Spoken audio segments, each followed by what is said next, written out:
সম্মানিত viewer, history place মাগুরার পক্ষ থেকে আপনাদেরকে জানাই শুভেচ্ছা।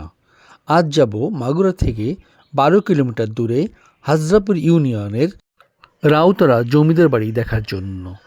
আর এই জমিদার বাড়ি যাওয়ার পথে আপনারা মাগুরার বিভিন্ন দর্শনীয় স্থানগুলো দেখতে পাবেন, সেগুলো আমি বর্ণনা করব আপনাদেরকে। ভিউয়ার্স, তাহলে আমাদের সাথে থাকুন। সম্মানিত ভিউয়ার্স, আমরা একটি ইজি বাইক নিয়ে মাগুরা চৌরঙ্গি মোড় থেকে ভায়না মোড়ে যাব এবং সেখান থেকে আমরা আপনাদেরকে নিয়ে যাব সেই রাউতরা জমিদার বাড়ি দেখার জন্য।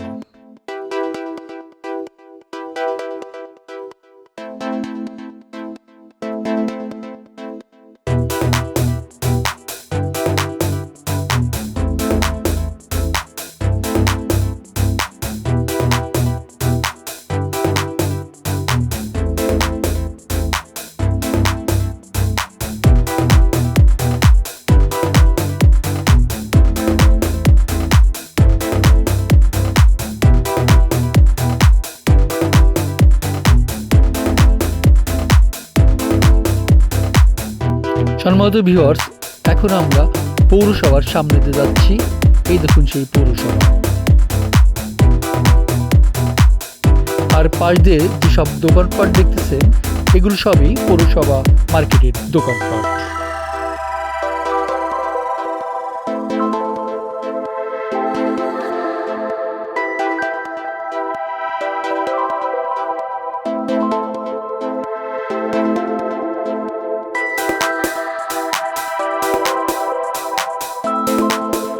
সম্মানিত ভিউয়ার্স, এখন দেখতেছেন জেলা প্রশাসকের কার্যালয়।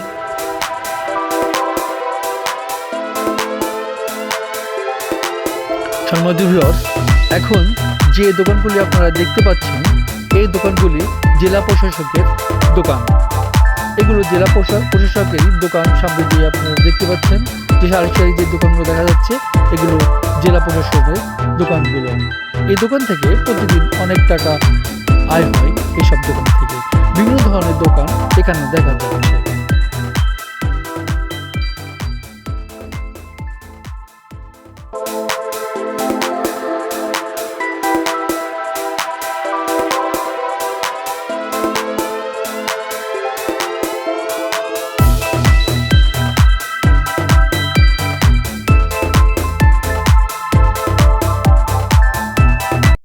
সম্মানিত ভিউয়ার্স, আমরা এখন ভায়না মোড়ের গোল চক্করের সামনে অবস্থান করছি।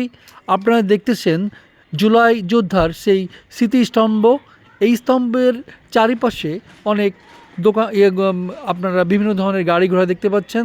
তবে আপনাদেরকে একটু জানাচ্ছি যে এটা 4 রাস্তার মোড়।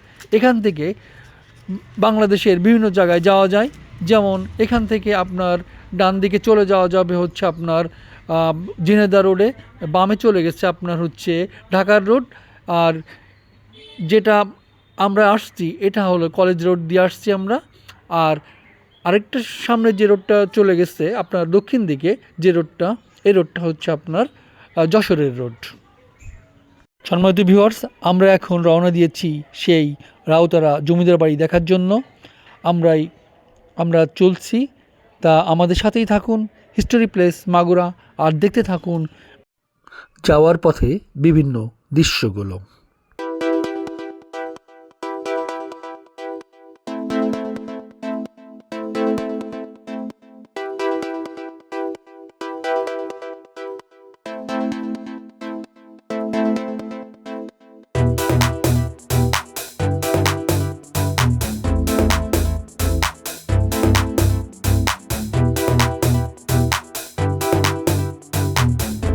এখন দেখতেছেন মাগুরা জেলা পরিষদ।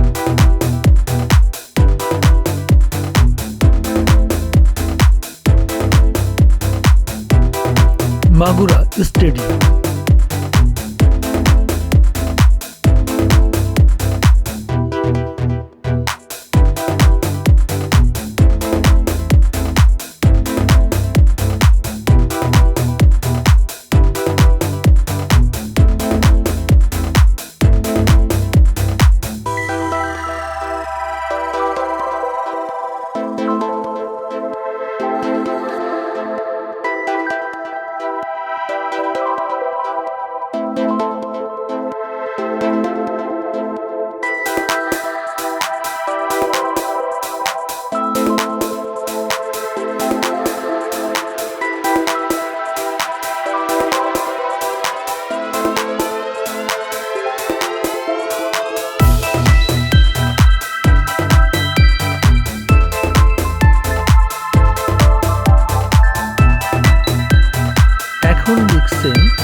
খোলা বাজার।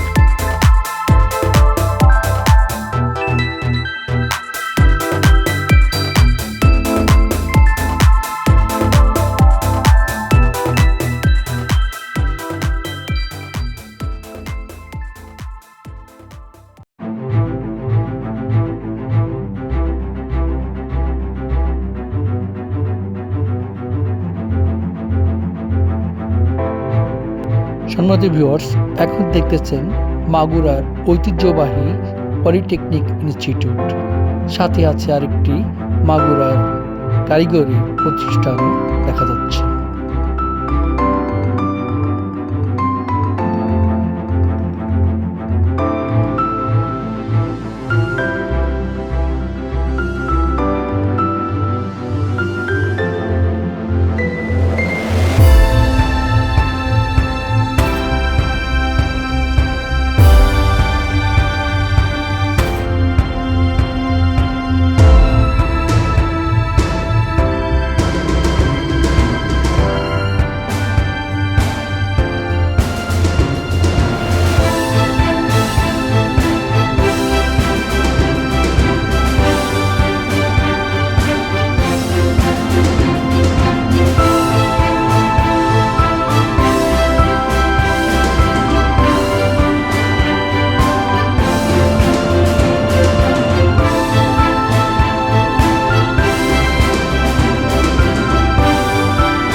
ভিউয়ার্স, আমরা চলে এসেছি হাজরাপুর ইউনিয়ন। আর আমরা দেখতেছেন আমরা রোড সাইড দাঁড়িয়ে আছি, যেটা ব্যস্ততম রোড সাইড। এই রোড দিয়ে চলে যাওয়া যায় জেনেদাও। আর এই রোড আমরা পার হয়েই সেই রাউতারা জমিদার বাড়ি যাব। সম্মানিত ভিউয়ার্স, আপনারা দেখতেছেন এটা Hridaynath school and college Rautara. আমরা এখন এই কলেজের ভিতরে যাব। দেখুন কলেজে লেখা আছে জ্ঞানের জন্য এসো। তাহলে আমরা চলুন কলেজের ভিতর ঢোকা যাক। আমরা এখন কলেজের ভিতর ঢুকছি। আর আমরা কলেজের ভিতর ঢুকে আপনার প্রথমে দেখবেন যে বিল্ডিংটা দেখা যাচ্ছে, এটা অনেক পুরাতন। সে 1930 খ্রিস্টাব্দে এই বিল্ডিংয়ের জন্ম। তাহলে বুঝছেন যে কলেজটা আপনাদেরকে ঘুরে ঘুরে দেখাচ্ছি। আমি কলেজটা, এই কত সুন্দর পরিবেশ। এই যে আমি কলেজটা আপনাকে ঘুরে ঘুরে দেখাচ্ছি। দেখুন এই কলেজের ভিতরের অবস্থা কেমন, এটা আপনাদেরকে আমি তুলে ধরছি। কলেজটা দেখুন খুবই সুন্দর এবং বড় পরিসরে। সামনে একটি মাঠ আছে। এই মাঠে দেখুন একটি ভলিবল খেলার মাঠও আছে। এই মাঠে সবাই ফুটবল খেলে, বিভিন্ন ধরনের খেলাধুলা এই মাঠে হয়। স্পোর্টস প্রোগ্রাম এই মাঠেই হয়।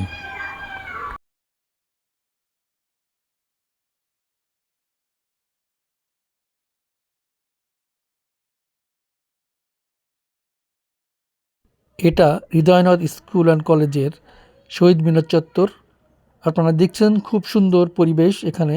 শহীদ মিনারটা সম্পূর্ণ, শহীদ মিনারটা টাইলসের তৈরি এবং শহীদ মিনারটি দেখতেই অপূর্ব লাগছে আমার কাছে। আপনারাও আসবেন, দেখবেন এই শহীদ মিনার। ভিউয়ার্স, এটা হৃদয়নাথ ডাকঘর। হৃদয়নাথ ডাকঘরটা খুবই পুরাতন। এটার জন্ম 1930 খ্রিস্টাব্দে। এটা অনেক পুরাতন। আর আপনারা দেখতে পাচ্ছেন স্কুলের, আমি পিছন সাইডটাও দেখালাম, হৃদয়নাথ স্কুলের কলেজের পিছন সাইডটা। আর এখন আমরা যাচ্ছি সেই হৃদয়নাথ স্কুল অ্যান্ড কলেজের যে বড় মাঠটি, সেই মাঠের দিকে। সেই মাঠটি আপনাদের এখন আমরা দেখাবো। এই মাঠটি দেখুন অনেক বড় মাঠ, এক প্রান্ত থেকে আরেক প্রান্ত দেখা যায় না। এত সুন্দর মাঠ আমি মনে হয় দেখি নাই এ পর্যন্ত। এই গ্রামের মাঠগুলো আসলে এত বড় হয় কিনা আমি জানি না। তবে দেখতে থাকুন হিস্টোরি প্লেস মাগুরা।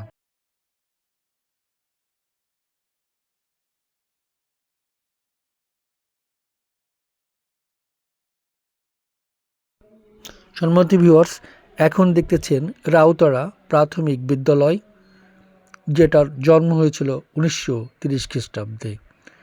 এটা হৃদয়নাথ তৈরি করেছিলেন। তা দেখুন সেই রাউতারা প্রাথমিক বিদ্যালয়। খুবই সুন্দর পরিবেশ এই রাউতারা প্রাথমিক বিদ্যালয়। আপনারা দেখতেছেন রাউতারা প্রাথমিক বিদ্যালয়ের প্রধান কক্ষ, যেটা প্রশাসনিক ভবন, সেটা আপনারা দেখতে পাচ্ছেন। এটা সেই প্রশাসনিক ভবন। এই প্রশাসনিক ভবনের পাশেই আছে আপনার ছাত্রদের আপনার পড়াশোনার জায়গা। এটা সেই প্রাইমারি স্কুলের অংশবিশেষ, যেটা অনেক পুরাতন, এখনও টিনের তৈরি। তার পাশে আপনারা দেখবেন নতুন আরেকটি ভবন তৈরি হয়েছে। আর ছেলে মেয়েদের খেলাধুলার জন্য এখানে একটি পার্ক আছে। এই পার্কে ছেলেমেয়েরা খেলাধুলাও করে। এই সেই পার্ক আপনারা দেখতে পাচ্ছেন।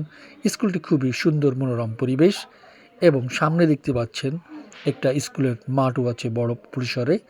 এটা রাউতারা স্কুল অ্যান্ড কলেজের মাঠ প্লাস প্রাথমিক বিদ্যালয়ের মাঠ বলা যায়। তাহলে দেখতে থাকুন হিস্ট্রি প্লেস মাগুরা।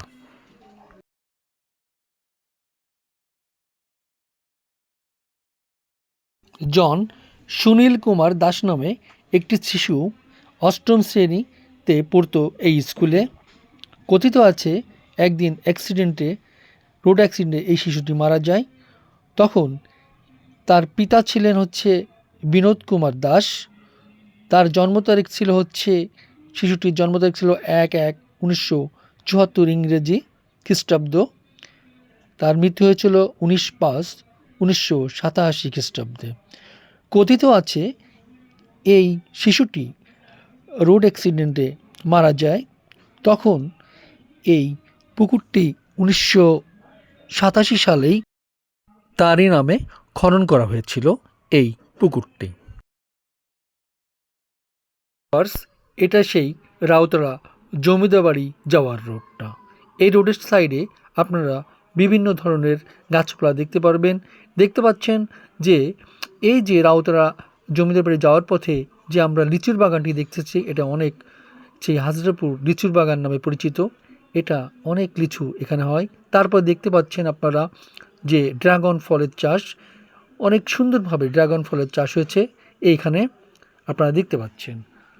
সম্মানিত ভিউয়ার্স, দেখতে পাচ্ছেন আমরা সেই এই রাউতারা জমিদার বাড়ির যাওয়ার জন্য যে রোডে যাচ্ছি, রোডটি এখন সেই রোডের সাইডে আমরা চলে যাচ্ছি। রোডের সাইডে যাওয়ার পথে আপনাদেরকে আরও কিছু জিনিস সম্মানিত ভিউয়ার্স, এখন যে বাড়িটি আপনারা দেখানোর জন্য নিয়ে যাচ্ছি, এটা অনেক পুরাতন একটি বাড়ি। মনে হয় কোনো কথিত যে জমিদার বাড়ি ছিল, কিন্তু এই জমিদার বাড়িটি দেখার মতো নাই, কারণ এই জমিদার বাড়িটা ভেঙে চুরমার হয়ে গেছে। তারপরেও আমি এর ধ্বংসাবশেষ কিছু আপনাদেরকে দেখাচ্ছি। কথিত আছে এই জমিদার বাড়িটি যে আপনারা যে তরুণ গেটগুলো দেখতেছেন, এই গেটগুলো খুবই ভালো কাঠের তৈরি ছিল, সেগুন কাঠের বড় বড় গেট, এবং এই জানলাগুলো ছিল বড় বড় রডের, যেগুলো আমরা শুনেছি এখানকার লোকের কাছে। আমরা সেই লোকগুলোর কাছে আজকে কিছু কথাগুলো আরও শুনবো। আপনার সে নাম দীননাথ দাস ছিল। ওখানে তার লেখা আমি শ্বেতপাথরের পর লেখা দেখেছি দীননাথ দাস। আর ওনার এক ছেলের আমি দেখেছি প্রদ্যুৎ দাস। এইটুকু আমি জানি। তো ওদের কোনো কাউকে আমি দেখিনি আমার জীবদ্দশায়। দেখেন না, ওটা তো এখন অনেক পুরাতন একটা বাড়ি, অনেক পুরাতন। এখন গভর্নমেন্ট অ্যাকোয়ার করেছে, স্কুল নাকি ওইটা লিজ দিয়েছে 99 বছর, এইটুকু আমরা জানি। আচ্ছা, আর এটা যে আপনার পাশে যে আপনার এই যে হৃদয়নাথ যে এটা হৃদয়নাথের বাড়ি, এই যে বাবু বাড়ি যেটা বলা হয়, স্কুলটা যার নামে। আচ্ছা, উনার কাহিনীটা একটু বলেন তো। উনি কি কেমন করে এখানে কত সালে এটা আসছিলেন উনি এখানে, তার পৈতৃক সম্পত্তি হিসাবে কিভাবে এখানে তিনি আসছিলেন, এটা বলেন একটু। আপনি কোন জায়গার থেকে আসছেন? আমি মাগুরা থেকে আসছি। আমি একটা ডকুমেন্টারি করতেছি। ও, ডকুমেন্ট, রাইট। আপনি দেখাবো আপনাকে। আচ্ছা, বলেন একটু। এখন এই হৃদয়নাথ ঘোষ, জি, উনি কিন্তু এখানে আসেন। উনি ওই এটা কি বলবো, রাজশাহীতে রাজশাহীর একটা বাঘা থানা বোঝায় সম্ভবত, ওখানে উনি চাকরি করতেন একটা জমিদারের আন্ডারে। ওখানে উনি চাকরি করতে করতে উনি ওদের কাছ থেকে, ওদের মাধ্যমে নলডাঙ্গা জমিদারের কাছ থেকে উনি একটা অংশ কেনেন। যে আপনার নামটা কি কাইন্ডলি বলবেন? আমার নাম অপূর্ব বিশ্বাস। অপূর্ব বিষয়। এখানে কত বছর ধরে আছেন আপনি? আমরা যুগ যুগ যাই না। হ্যাঁ, আচ্ছা তাহলে বলেন। আমরা কত সালে আসছি এর কোনো নিদর্শন আমি দিতে পারবো না। আচ্ছা ঠিক আছে, বলেন। ঠিক আছে। তারপর উনি একটা জমিদারি কিনে উনি এখানে এসে এই জমিদারি শুরু করেন হৃদয়নাথ ঘোষ।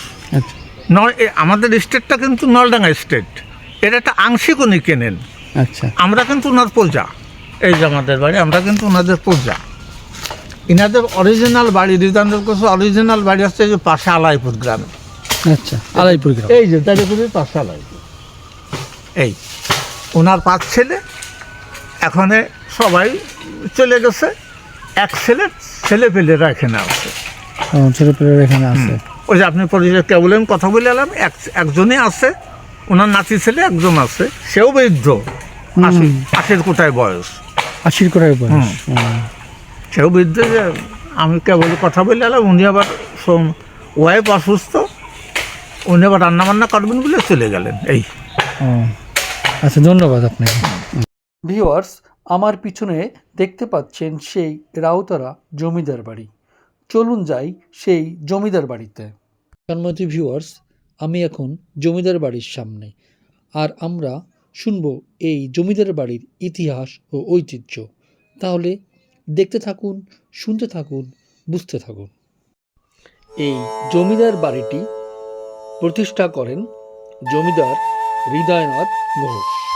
প্রচলিত তথ্য অনুযায়ী তিনি 1909 সালে বাংলা 1316 সন পূর্বেই জমিদারি স্বত্ব ক্রয় করেন এবং এই বাড়িটি নির্মাণ করেন। তার জমিদারি মাগুরা দক্ষিণ ও দক্ষিণ পশ্চিম অঞ্চলের প্রায় 22টি গ্রাম জুড়ে বিস্তৃত ছিল এবং মোট জমির পরিমাণ ছিল প্রায় 600 বিঘা। বাড়ির মাঝখানে একটি উন্মুক্ত ও প্রশস্ত আঙ্গিনা রয়েছে, যা চারপাশে থেকে বারান্দা ও কক্ষ দিয়ে ঘেরা। জমিদারি প্রথা বিলুপ্ত হৃদয়নাথ ঘোষের বংশধররা আজও এই বাড়িতে বসবাস করছে। বর্তমানে তার নাতি শ্রী প্রদীপ ঘোষ স্থানীয়ভাবে তাকে মেঘবাবু নামে পরিচিত। এটা বাবু বাড়ি নামে পরিচিত বর্তমানে। সম্মানিত ভিউয়ার্স, এখন আমরা যাব সেই হৃদয়নাথ ঘোষের যে নাতনি আছে, তিনি এই জমিদার বাড়িতে অবস্থান করছেন, তার সাথে আমরা এখন কিছু কথা বলবো। তাহলে চলুন যাই সেই হৃদয়নাথ ঘোষের নাতনির কাছে। দাদার কাছে শুনবো সেই রঘুনাথ ঘোষ ওনার সম্পর্কে, প্রদীপ ঘোষ ওনার সম্পর্কে উনি আমাদেরকে কিছু বলবেন। আমরা সেটা শুনতে থাকবো আর বুঝতে থাকবো। ইতিহাস চ্যানেলের না হিস্টোরি প্লেস মাগুরা, আপনারা দেখতে থাকুন, বুঝতে থাকুন আর শুনতে থাকুন। তাহলে আমি সেই দাদার কাছে এখন সেই কাহিনীগুলো শুনবো। মাগুরা চ্যানেল, সেই হিস্টোরি প্লেস মাগুরা। হ্যাঁ, মাগুরা। জি, এখন আমি দাদার কাছে কিছু তার তথ্যগুলো শুনতে যাচ্ছি। হ্যাঁ দাদা, একটু বলুন। উত্তর আপনি প্রশ্ন করুন, আমি বলুন। এই রঘুনাথ ঘোষ কত ভাই ছিল? আমার হৃদয়নাথ ঘোষ। হৃদয়নাথ ঘোষ, আচ্ছা। আর আমার নাম হলো প্রদীপ ঘোষ। প্রদীপ ঘোষ, আপনি বেঁচে আছেন। আচ্ছা, আপনারা কয় ভাই ছিলেন? আমি তার নাতি ছেলে। আচ্ছা, ওনারা যে হৃদয়নাথ ঘোষ, ওনারা কয় ভাই? 5 ভাই। 5 ভাই। এখন কয়জন আছে? এখনো কেউই নেই। কেউ নাই। আচ্ছা, ওনারা কোথা থেকে আসছিলেন এখানে? এই মানে এই এখানেই ছিলেন। এখানেই ছিলেন। এখানে ছিলেন। ওই আগে আমাদের বাড়ি ছিল ওই আলাইপুর। আচ্ছা। পরে আমার মানে ঠাকুর দাদা উনি বিল মেরে যান এবং সাহেবদের ওখানে সাহেবদের দেওয়ান হন। তারপরে ওখানে চাকরি করে তারপরে এই সমস্ত উনি সাহেবদের কাছ থেকে জমিদারি কিনেছিলেন। আপনাদের এখানে জমিদারি যে জমি কতটুকু জমি আছে এখানে এখন বর্তমানে? যে আপনারা বাড়ির নাকি মাঠান দিয়ে আপনার পুরো আপনার যে বাড়ির যে জমিটুকু কতটুকু? বাড়ির জমি হবে না প্রায় 20-25 বিঘা আন্দাজে করছে অবশ্যই। 20-25 বিঘা হবে। আচ্ছা, তারপরে ওনার যে আপনার আপনি যে আসেন এখন, আপনি হলো আপনার নাতির ছেলে, ওনারই হয়? আমি ওনার নাতি ছেলে। নাতির ছেলে, আচ্ছা। আপনি ওনাকে কতটুকু জানেন, মানে আপনার সম্পর্কে, মানে উনি কতটুকু কেমন? ওনাকে তো আমি দেখেও নি, বহু আগে, আমার জন্মেরও আগে মারা গেছে। আচ্ছা। ওনারে আমি দেখিনি, এমনি বাবার কাছে যা শুনেছি, কাকাদের জ্যাঠাদের কাছে যা। হ্যাঁ, উনি কেমন লোক ছিলেন তাও একটু বলেন, যে উনি কেমন লোক ছিলেন? ভালো লোক ছিলেন। আচ্ছা, আপনারা আসার পথে আমি দেখলাম যে আপনাদের এখানে হৃদয়নাথ স্কুল আছে, কলেজ আছে, সবই কি উনি এগুলা তো এগুলাই না, করেছেন? ওগুলো না আমার বাবা করেছিলেন। প্রসন্ন গোপাল ঘোষ আমার বাবার নাম। জি। উনি করেছিলেন ওইগুলো বাবার নামে, ওনার বাবার নামে। ওই জমিদারকে সব দান করে ওই স্কুলও করেছিলেন, তারপরে সরকারিতে এখন আস্তে আস্তে। আপনারা এখানে মানে যে এই যে সংস্কারের কথা বললেন, আসলে কি এগুলো সবই নিজেরা সংস্কার করে নিয়েছেন এখন? হ্যাঁ, ওই একটু করে করি, কি করবো, ছেলের কাছ থেকে টাকা নিয়ে একটু করে। এখন তো আর সে জমিদারও নেই, আয়ও নেই, খরচ করে কি করে, পড়িয়ে যায়, ভেঙে চুরিয়ে যায়, নষ্ট হয়ে যায়। আচ্ছা। অনেকে তো বাড়ি ভেঙে গেছে, ছুঁয়ে বাইরে পাই যায়, অনেকে দেখা যাচ্ছে যে টিনের ঘর টর করে রয়েছে। আমরা অনেক কষ্ট করি ঐতিহ্য রক্ষা করার জন্য আমরা এগুলো করে রাখি। আসলে ঠিক কথা আপনি বললেন যে আসলে সরকারে যদি এদিকে একটু দৃষ্টি দেয়, তাহলে এই জিনিসটা তাহলে আসলে থাকলে পরবর্তী প্রজন্ম অবশ্যই দেখবে। আর পরবর্তী প্রজন্ম যদি আপনার যদি তাদের কাছে বলা হয়, তো যদি এগুলো না থাকে, তখন তো তারা মনে করবে যে এটা গল্প করছে। আরো কত নষ্ট হয়ে গেছে, সেগুলো তো দেখাতে পারতেছেন। এই জায়গাতে ঘর ছিল, জি, ওখানে মণ্ডপ ছিল, পড়িয়ে গেছে। এখানে মণ্ডপ ছিল না, ওই যে এই পাশে, এই পাশে উত্তরের দিকে, উত্তরের দিকে। এইদিকে মণ্ডপ ছিল। ওই যে ভিটে মতন, ওইটি। হ্যাঁ হ্যাঁ, জি, ভিড়ের মতো ওইখানে কি মণ্ডপ ছিল? হ্যাঁ, আচ্ছা, ওইটাও তো নষ্ট হয়ে গেছে, চলে পড়ে গেছে। গেছে। পড়ে এখন গেছে। এত তো আমরা পারি না, সারবো কি করে? ঘরের যারা বাস করি সেখানেই হয় না, পুরো পড়ে নষ্ট হয়ে গেছে। শুধু দর্শক বন্ধু যেমন কথা শুনছিলেন যে আসলে উনি কিছু মানে আসলে ক্ষোভের কথাও বললেন যে আসলে সরকার যদি এদিকে দৃষ্টি দেয়, তাহলে ওনারা পরবর্তীতে ঐতিহ্যগুলো রক্ষা হয়। ঐতিহ্যগুলো রক্ষা হবে। এখন- এই জন্যই আমি আপনাদের সবাইকে বলবো, আমরা আমাদের মাননীয় প্রধানমন্ত্রী, তারপরে যে যারা আছেন বর্তমানে, তাদেরকে বলবো এই প্রত্নতাত্ত্বিক নিদর্শনগুলোকে যদি আপনারা সংরক্ষণ করে রাখেন, তার পরবর্তী প্রজন্ম এই আপনার প্রত্নতাত্ত্বিক নিদর্শনগুলো দেখতে পারবে। তা না হলে পরবর্তী প্রজন্ম মনে করবে যে এটা আসলেই একটা গল্প মাত্র। আসলে ওনার কথায় আমিও একমত। আসলে এই ভবিষ্যৎ প্রজন্মগুলো দেখানোর জন্য আমাদেরকে অবশ্যই এই সংরক্ষণ করে রাখতে হবে এই প্রত্নতাত্ত্বিক নিদর্শনগুলো। যে আপনারা দেখতে পেলেন আজকে আমি দেখালাম, এই যে দেখতেছেন যে ওনারা যে বাড়িটা করছে, এই বাড়িটার যে মেরামত করছে, আসলে আজকে যদি এটা মেরামত না করা হতো, তাহলে আসলে এটা ভেঙে নষ্ট হয়ে যেত। এই কারণেই আমি যারা সংশ্লিষ্ট বা কর্তৃপক্ষ আছে তাদেরকে আমি দৃষ্টি আকর্ষণ করছি, অবশ্যই আপনারা এদিকে খেয়াল রাখবেন। বিশেষ করে আমার মাগুরার আউটারা যে জমিদার বাড়ি আছে, এই জমিদার বাড়িটা খুবই অবহেলিত এখনও আছে। কিছু আমি আপনাদেরকে অবশ্যই আমি ভিডিও দেখাইছি যে পাশে আপনারা একটু দেখলেন যে ওটা এখনও কোনো রং চং কিছু করা হয় নাই। আসলে ওইটাও একটা নিদর্শন, কিন্তু ওটাকে আপনারা এখনই সংরক্ষণ করার ব্যবস্থা করুন, তাহলে আসলে কালে গর্বে এগুলো সবই হারিয়ে যাবে। আর ওনার বয়স তো দেখতেছেন, বর্তমানে ওনার বয়স 78 বছর। উনি আর কতদিনই ভাই এখানে থাকবে? তারপরে এটা বুঝতে পারছেন যে আপনারা আসলে এরপরে এই প্রজন্ম কী হবে, এই প্রজন্ম পরবর্তী প্রজন্ম তো আসলে এগুলো দেখতে পারবে না যদি তারা ঠিকমতো এই কাজগুলো আপনারা যদি এই কর্তৃপক্ষ যদি কাজগুলো যদি করতে না করেন, তাহলে আসলে এটা তিনি খুবই আক্ষেপ করে বললেন যে আপনারা সংশ্লিষ্ট সরকার প্রধানকে বলেন যে আমরা যাতে এখনও এই সংস্কার করে এই প্রত্নতাত্ত্বিক নিদর্শনগুলোকে সুন্দরভাবে রেখে যেতে পারি পরবর্তী প্রজন্ম। ধন্যবাদ সবাইকে, ধন্যবাদ আমার যে শ্রদ্ধেয় দাদুকে, যিনি আমার সাথে এতক্ষণ ছিলেন, তাকে অবশ্যই সরকার এদিকে খেয়াল রাখবেন। আর যারা দূর দূরান্ত থেকে বা বিদেশ থেকে যারা এই হিস্টোরি প্লেস মাগুরা চ্যানেল দেখছেন, অবশ্যই চ্যানেলটি প্লিজ কমেন্ট, সাবস্ক্রাইব এবং শেয়ার দিয়ে রাখবেন। পরবর্তীতে নতুন কোনো ভিডিও পেতে অবশ্যই চলে আসবেন। ধন্যবাদ। ভিউয়ার্স, এতক্ষণ সেই প্রদীপ ঘোষের কিছু কথা শুনলেন, যিনি এই রাউতরা জমিদার বাড়ির একজন উত্তরসূরি। রাউতরা জমিদার বাড়ির তিনি একজন উত্তরসূরি, তার কাছে আমরা এই রাউতরা জমিদার সম্পর্কে কিছু কথা শুনলাম। অবশ্যই চ্যানেলটি আপনাদের কাছে কেমন লাগলো, হিস্ট্রি প্লেস মাগুরা, অবশ্যই কমেন্ট শেয়ার করবেন। আর আমি এই চ্যানেলের মাধ্যমে আপনাদেরকে আরও নিত্য নতুন ভিডিও দেব, ইনশাআল্লাহ দেখবেন। হিস্ট্রি প্লেস মাগুরা শুধু মাগুরার জন্য নয়, সারা বাংলাদেশের যে কোনো জায়গায়, যে কোনো প্রান্তে যত হিস্টোরিক্যাল প্লেসগুলো আছে সেগুলো আমি পুঙ্খানুভাবে আপনাদেরকে তুলে ধরার চেষ্টা করব। সম্মানিত ভিউয়ার্স, এতক্ষণ ধৈর্য ধরে চ্যানেলটি দেখার জন্য আপনাদেরকে অশেষ ধন্যবাদ। অবশ্যই এই চ্যানেলটি আপনাদের কেমন লাগে তাহলে অবশ্যই কমেন্ট, সাবস্ক্রাইব এবং শেয়ার করবেন। আরও নিত্য নতুন ভিডিও আমি আপনাদেরকে দেবো। আজ এ পর্যন্তই, পরের চ্যানেলে কথা হবে নতুন কোনো জায়গায়, নতুন কোনো ইতিহাস নিয়ে। তাহলে সবাই ভালো থাকবেন, সুস্থ থাকবেন।